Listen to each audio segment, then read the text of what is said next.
Bismillahirrahmanirrahim. Assalamualaikum warahmatullahi wabarakatuh. Alhamdulillahillazi arsala rasulahu bil huda wa dinil haqq liyudhhirahu 'ala dini kullihi wa kafa billahi shahida. Asyhadu an la ilaha illallah wahdahu la syarika lah wa asyhadu anna Muhammadan abduhu wa rasuluhu la nabiyya ba'da. Allahumma salli ala Muhammadin wa ala alihi wa sahbihi wa mawala amma ba'd. Qala Allah ta'ala fi kitabil karim, a'udzu billahi minasy syaithanir rajim. Ya ayyuhallazina amanu kutiba alaikumus syiyam kama kutiba alal ladzina min qablikum la'allakum tattaqun. Bapak Ibu jamaah salat subuh yang insya Allah sama-sama dirahmati Allah Subhanahu wa ta'ala. Tiada henti-hentinya kita selalu memanjatkan puji syukur kehadirat Allah Subhanahu wa ta'ala yang dengan limpahan rahmat karunia hidayahnya sehingga pada subuh hari ini Allah masih memilih kita untuk sama-sama mampu dan bisa menunaikan salah satu kewajiban kita, yakni sholat fardu subuh 2 rakaat yang kata Rasulullah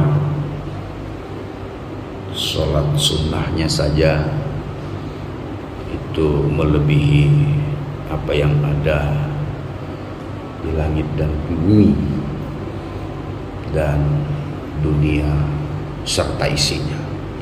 Itu sholat sunnahnya saja.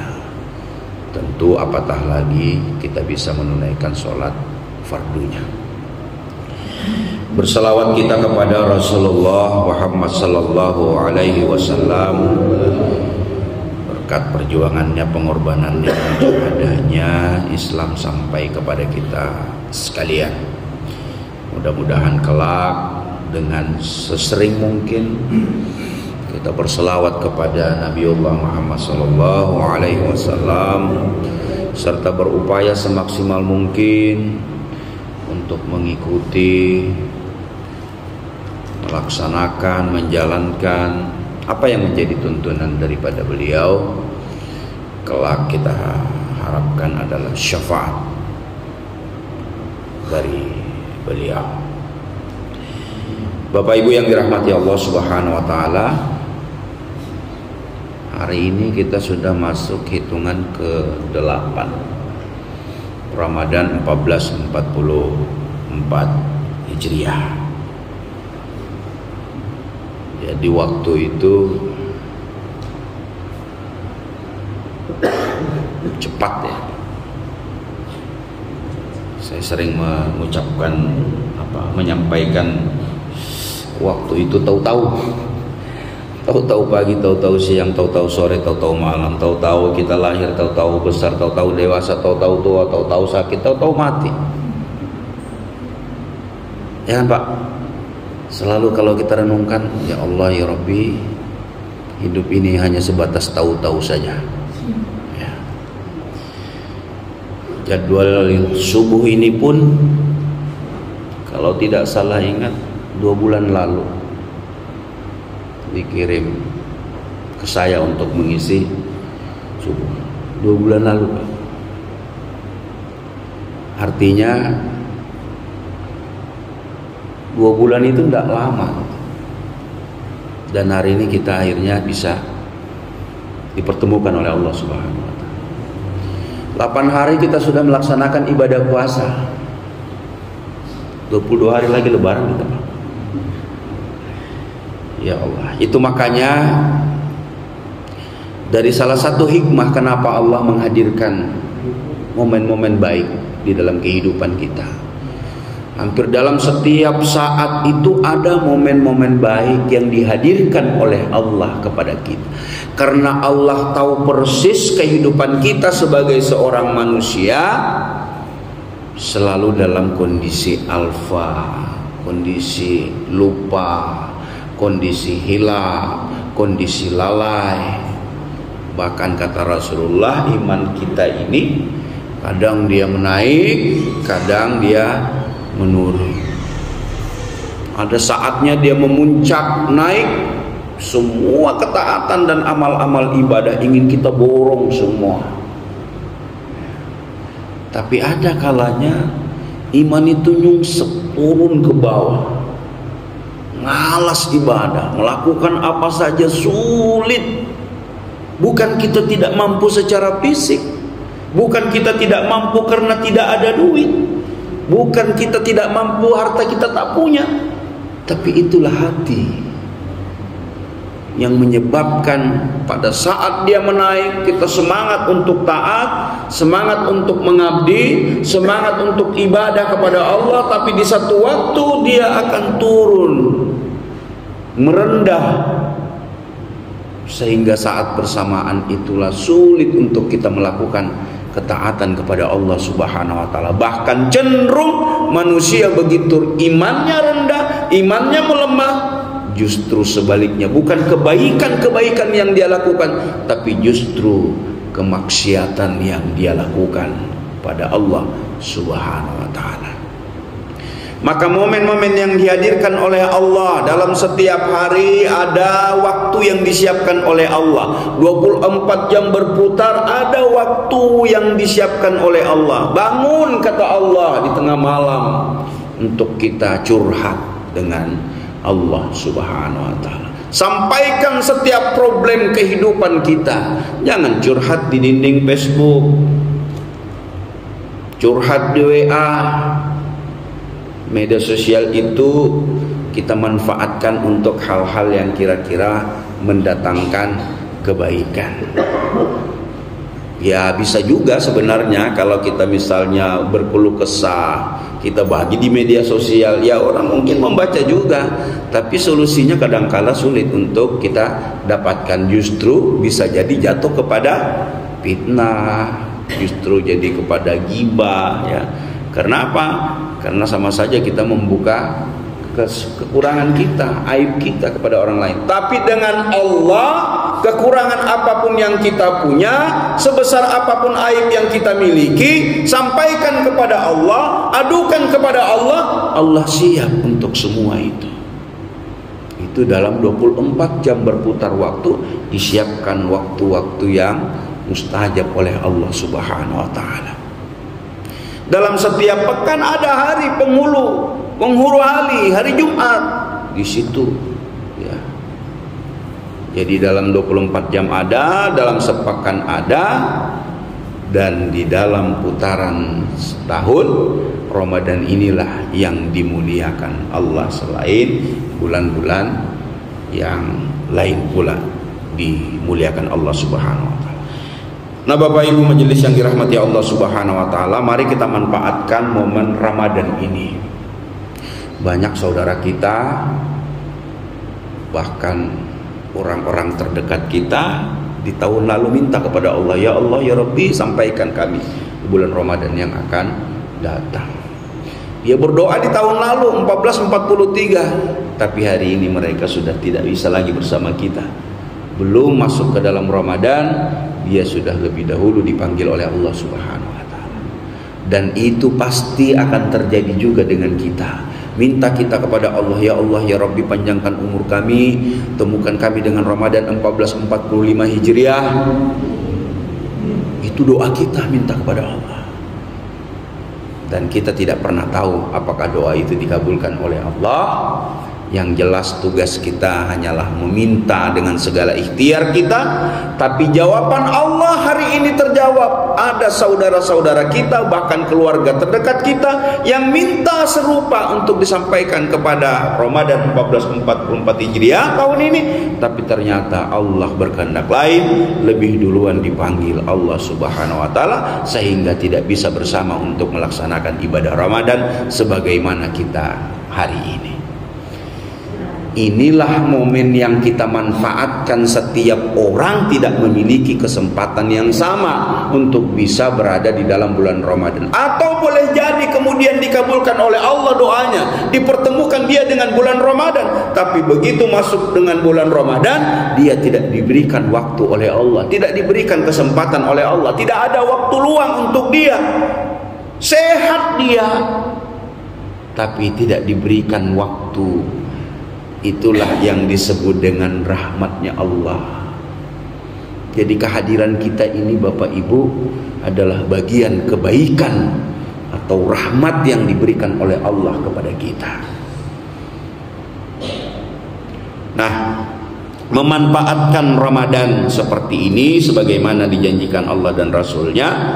Mungkin pembicara-pembicara yang terdahulu sudah membahas tentang bagaimana puasa, peningkatan upaya-upaya kita, bahwa yang namanya puasa itu menghantarkan diri kita menjadi orang-orang yang bertakwa kepada Allah Subhanahu wa taala.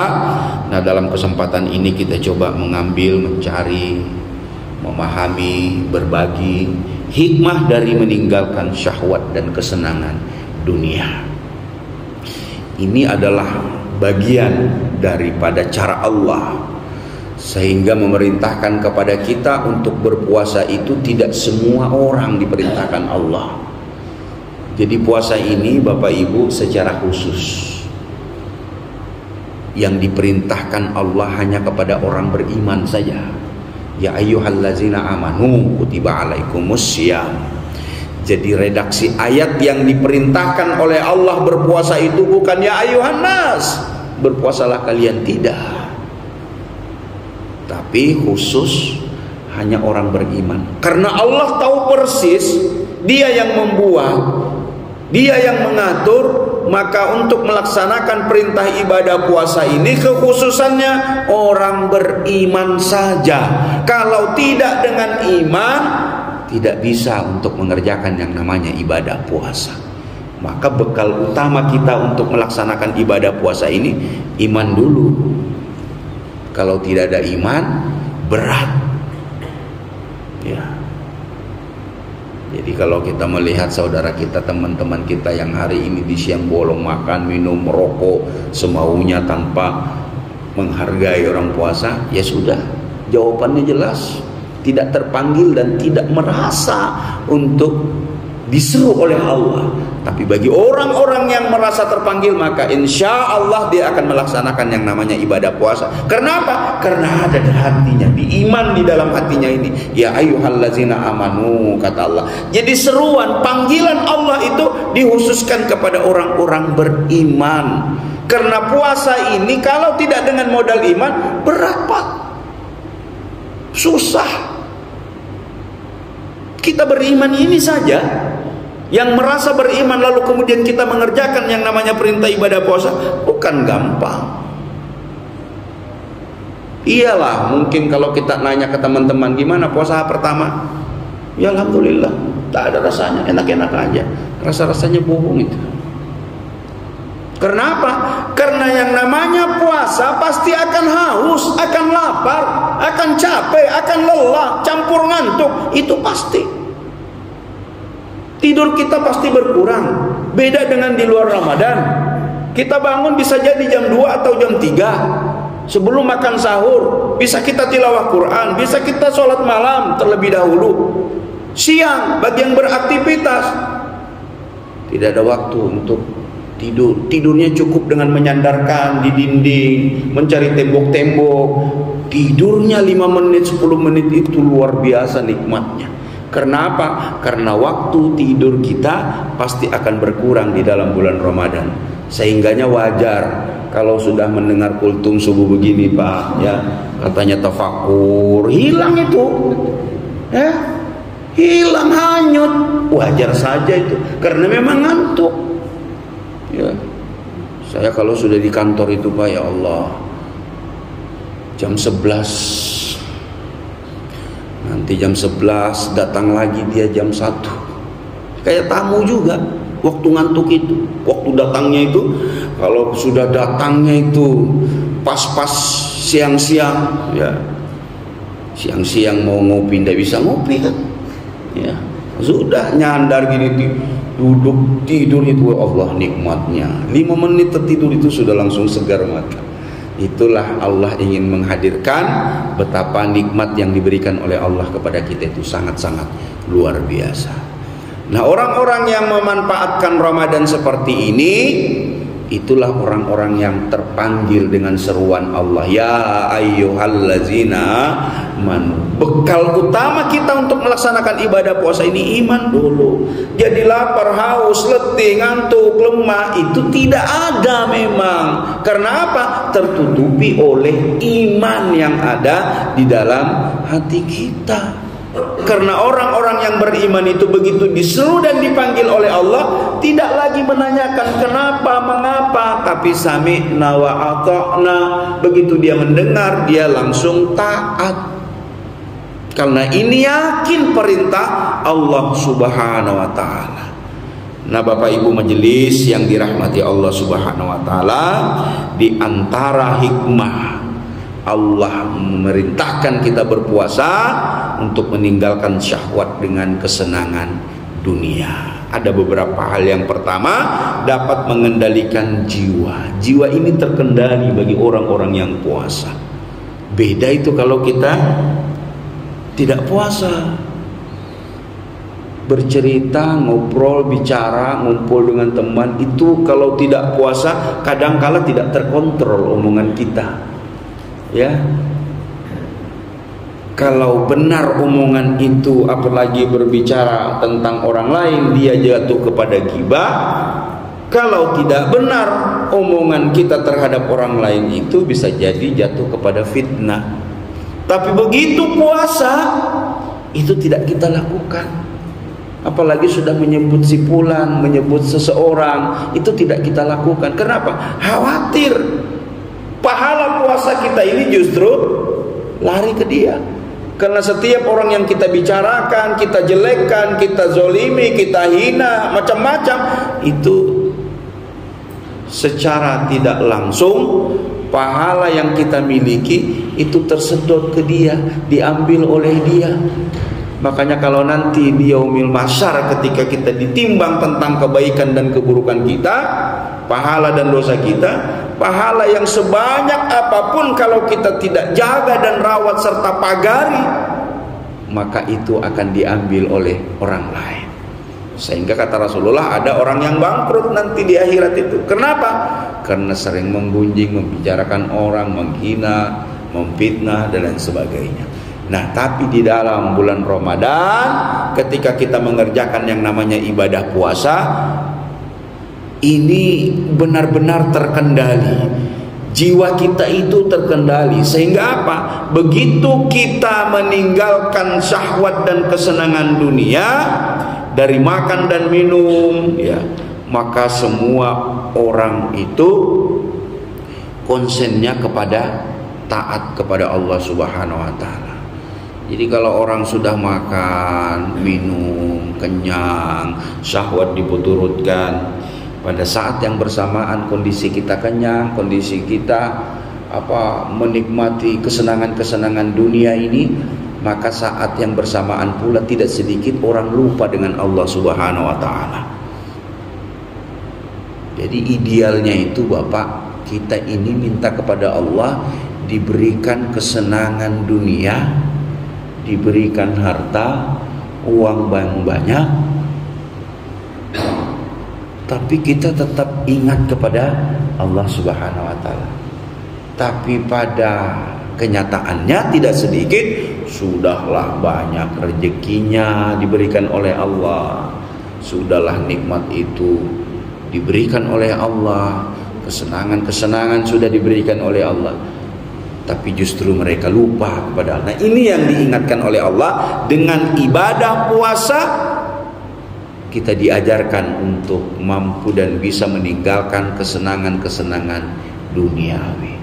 Makanya kalau kita perhatikan di malam-malam Ramadan, orang berlomba-lomba untuk melakukan ketaatan-ketaatan kepada Allah Subhanahu wa taala, karena separuh bahkan lebih kesenangan duniawi itu ditinggalkan pada saat kita melaksanakan ibadah puasa ini.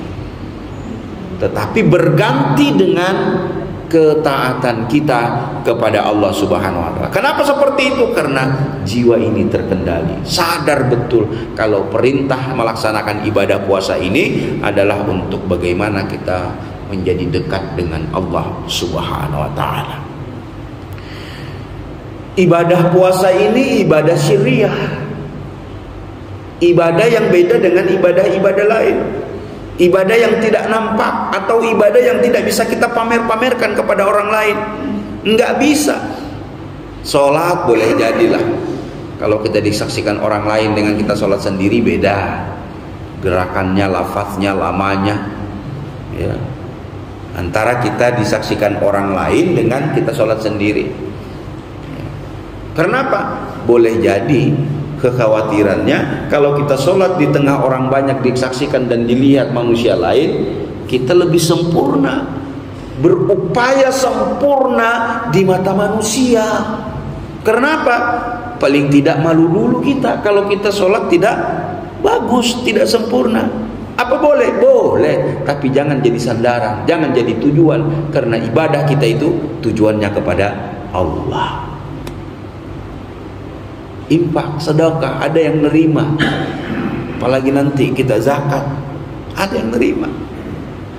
Maka kecenderungan manusia begitu dia beramal lalu kemudian mengharap selain Allah, ini yang harus kita luruskan. Tidak kepada selain Allah, tapi Allah saja. Wa ma khalaqtul jinna wal insa illa liya'budun.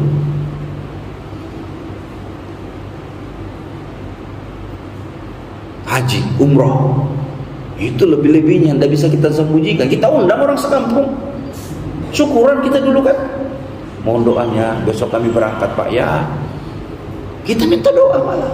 Nah kalau hati ini tidak kuat, boleh jadi rasa kepengen orang tahu bahwa kita umroh, kita haji, sekampungan orang tahu.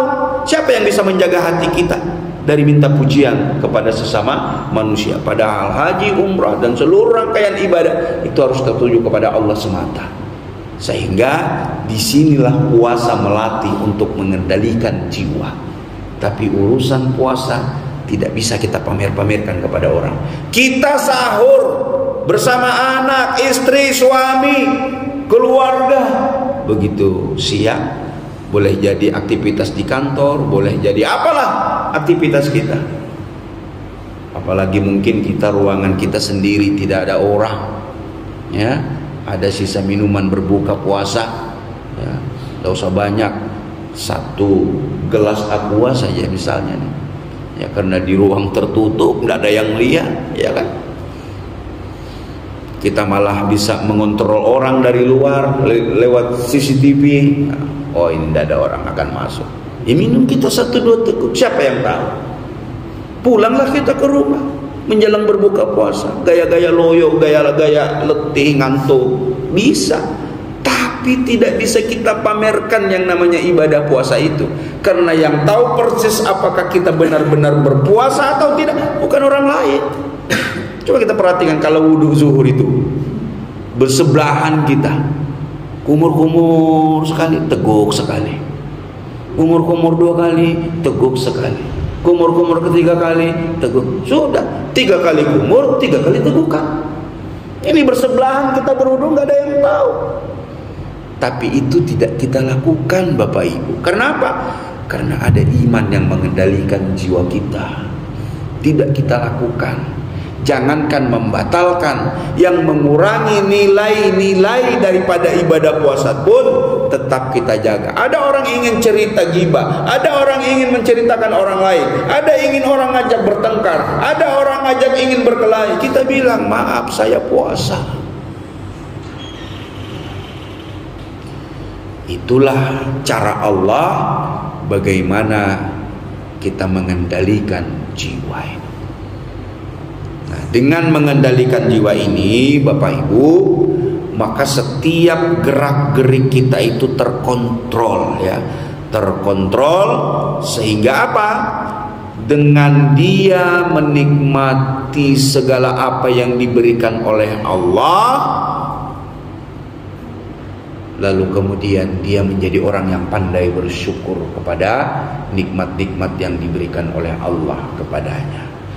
Lalu yang kedua, Bapak Ibu yang dirahmati Allah Subhanahu wa taala, hati akan menjadi sibuk memikirkan hal-hal baik, yang sibuk memikirkan dengan ketaatan kepada Allah Subhanahu wa taala. Jadi biasanya kalau kita itu sudah disibukkan dengan kesenangan dunia, itu yang menyebabkan kita lupa kepada Allah. Makanya Bapak Ibu, kalau misalnya sekali waktu liburan, jalan-jalan, bawa anak, istri, keluarga, suami, nyantai untuk menikmati segala yang menyenangkan mata, menyenangkan hati, jangan lupa kesenangan itu datangnya dari Allah Subhanahu wa taala. Boleh kita menyenangkan diri dengan kesenangan dunia. Pergi kita ke pantai, orang ke pantai kepengennya ke gunung, orang ke gunung ingin ke pedalaman, kan begitu kita ini, ya. Orang kota ingin ke desa, orang desa kepengen ke kota, gitu. Tetapi begitu kita menikmati segala apa yang menyenangkan hati kita, menyenangkan secara duniawi kita, ingat, setiap kesenangan itu semestinya mendatangkan rasa syukur kita kepada Allah Subhanahu wa taala. Jangan justru Allah sudah berikan kesenangan duniawi, lalu kemudian kita alpa lalai dan lupa kepada Sang Pemberi apa yang kita nikmati. Nah, kalau sudah kita diberikan kenyamanan duniawi, kenyamanan yang kemudian kita dapat rasakan dan nikmati, lalu kemudian kita kufur, khawatir kenyamanan yang diberikan oleh Allah itu bukan nikmat lagi. Ada orang nggak sholat, nggak puasa, tapi kok rezekinya naik terus, ya kan Pak? Ada orang begitu? Pangkatnya tinggi, jabatannya itu, waduh, tapi sholat nggak pernah kita lihat, puasa enggak, tapi kok rezekinya itu iri nih. Nah, orang yang taat ini bisa jadi iri kan? Ya Allah, kok bisa ya dia dapat rezeki seperti itu? Nah, di sini letaknya, jangan pernah kita iri dengan hal yang seperti itu. Karena boleh jadi apa yang diberikan oleh Allah kepada dia berupa kenyamanan, kesenangan duniawi, bukanlah nikmat yang sebenarnya. Tapi apa kata Allah? Itulah yang disebut dengan istidraj. Jadi diperlanjur oleh Allah kesenangan dunia kepada dia, tapi dia ingkar, dia kufur, tidak pernah bersyukur. Dia menyangka kalau apa yang dia miliki itulah jerih payahnya dia. Betul dia pintar, betul dia hebat, betul dia semangat, tapi lagi-lagi yang menyebabkan dia pintar, yang menyebabkan dia semangat, yang dia menyebabkan mendatangkan rezeki segala ikhtiar dan upayanya, Allah yang campur tangan. Kalau Allah tidak berkehendak atas segala apa yang menjadi keinginannya, maka tidak akan bisa. Nah, Bapak Ibu yang dirahmati Allah Subhanahu wa taala, dengan kita menyibukkan, memikirkan segala apa yang menyebabkan kita senang terhadap dunia, itu kita bisa mengendalikan tadi. Sehingga kalau kita sudah melihat sesuatu yang menyenangkan secara duniawi, jangan pernah kita melupakan bahwa peran Allah di dalam kehidupan. Kalau setiap kita menyadari setiap nikmat yang diberikan oleh Allah sumbernya itu dari Allah Subhanahu wa taala, maka hati ini semakin lembut, ya. Lembut hati itu akan berasa ketika setiap apapun yang kita nikmati selalu bersyukur kepada Allah Subhanahu wa taala. Terima segini alhamdulillah, terima segitu alhamdulillah. Tapi kalau terima ini kurang, terima itu kurang, ya bagaimana mau bersyukur kepada Allah Subhanahu wa taala. Yang terakhir Bapak Ibu, dengan menahan diri dari berbagai kesenangan duniawi, orang yang berkecukupan semakin tahu bahwa dirinya itu diberikan nikmat oleh Allah Subhanahu wa taala. Kita berpuasa ini haus, lapar, letih, itu memunculkan kesadaran penuh bahwa ternyata Allah itu memberikan banyak kenikmatan kepada kita. Kita itu jarang lapar akibat tidak ada yang kita makan. Dengan menyadari laparnya kita, hausnya kita dalam berpuasa, muncullah empati kepada orang lain. Bahwa ada saudara kita, ada tetangga kita, ada manusia lain yang mereka berpuasa tidak tahu kapan mereka harus berbuka puasa. Kita ini nanti jam 5 menjelang berbuka, habis itu kue yang kita suka kita beli. Ya kan? Pasar Ramadan di mana-mana. Enggak perlu butuh banyak, 50.000 aja kita bawa, ya alhamdulillah. Banyak macamnya sudah itu, Pak. Ya. Mau putu mayang masuk. Ya. Semua itu kita diri. Tapi apa kenyataannya? Ini gambaran dunia, bahwa syahwat kita kepada dunia itu memang hampir tidak terkendali. Tapi begitu Allahumma lakasumtu wa bika amantu wa lazika atartu birahmatika, berbuka kita cukup dengan 1 teguk air, apalagi es buah, lalu kemudian 1-2 butir kurma, habis sudah, kenyang kita sudah. Ini yang sudah kita beli banyak ini, lempernya iya, untuk-untuknya iya, ecinya juga iya, sudah tidak mampu lagi kita nyentuh itu, Pak. Ya, kecuali yang memang lahap ya. Ya Allah ya Rabbi. Ini ukuran gambaran betapa dunia itu memang menggiurkan. Tapi ternyata kalau hanya sebatas makanan, selezat apapun keinginan kita untuk memakannya, tidak lebih dari sekedar dia lewat di tenggorokan ini. Setelah dia lewat di tenggorokan, sama saja. Mau mahal, yang mau murah, sama. Begitu lewat tenggorokan ini. Coba nanti kalau berbuka, Pak, betul juga kah ini? Tes-tes lah. Ya, begitu kita makan lewat itu, apakah setelah dia lewat tenggorokan ini, wah kopinya ini masih nyaman? Enggak, pas lewat tenggorokan ini aja nikmat makanan itu ya. Nah, inilah gambaran dunia, ternyata hanya sebatas nikmat kita makan, yaitu sebatas tenggorokan. Mungkin itu Bapak Ibu apa yang dapat saya sampaikan. Persis jam 6, karena ini masih hari kerja, pasti Bapak Ibu juga yang sibuk untuk melakukan aktivitas, dan termasuk saya. Mudah-mudahan sedikit kuliah subuh kita di Ramadan yang ke-8 ini memberikan manfaat bagi diri dan keluarga saya dan juga kepada jamaah sekalian. Kita berdoa kepada Allah Subhanahu wa taala, mudah-mudahan di awal Ramadan yang kita semangat, tapi sampai nanti di penghujung Ramadan pun kita diberikan semangat dan disehatkan jasmani dan rohani kita oleh Allah Subhanahu wa taala. Kita tutup dengan doa majelis. Subhanakallahumma wa bihamdika asyhadu an la ilaha illa anta astaghfiruka wa atubu ilaik. Lebih kurangnya saya mohon dimaafkan. Terima kasih atas segala perhatian. Wabillahi taufiq wal hidayah. Assalamualaikum warahmatullahi wabarakatuh.